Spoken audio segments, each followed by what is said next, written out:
నమస్తే అందరికి.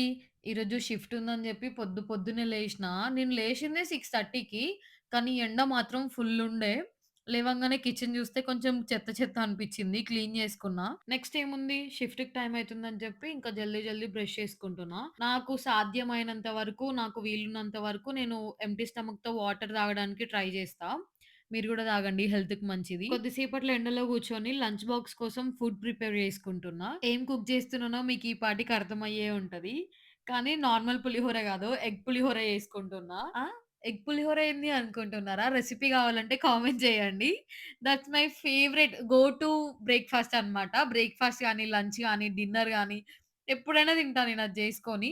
సో, అదే తినేసి కొంచెం బాక్స్‌లో గూడా పెట్టుకుంటున్నా. నెక్స్ట్ ఇంకేముంది షిఫ్ట్ యూనిఫార్మ్ ఏసుకొని రెడీ అయిపోతున్నా. యూజువల్‌గా నాకింత ఖాళీ ఉండదు. ఇంత తీరికుండదు. అసలు షిఫ్ట్ ముందెప్పుడు హర్రీగానే ఎళ్తుంటా అనమాట లేట్‌గా లేషి. కానీ ఈరోజు కొంచెం జల్దీ లేషినా గాబట్టి ఇవన్నీ జేసుకోగలుగుతున్నా. ఎంత మంచిగా రెడీ అయినా, ఎంత చెత్తగా రెడీ అయినా జాకెట్ మాత్రం మస్ట్ అండ్ షుడ్. అది సమ్మర్ అయినా, వింటర్ అయినా, రెయినీ సీజన్ అయినా. సో, జాకెట్ ఏసుకొని, షూ ఏసుకొని ఇంకా లంచ్ బాక్స్ తీసుకొనెళ్తున్నా. ఇంటి దగ్గర నుంచి ఒక 5 మినిట్స్ వాక్ అనమాట మా స్టోరు. అంతే ఇంకా. Thank you for watching this video.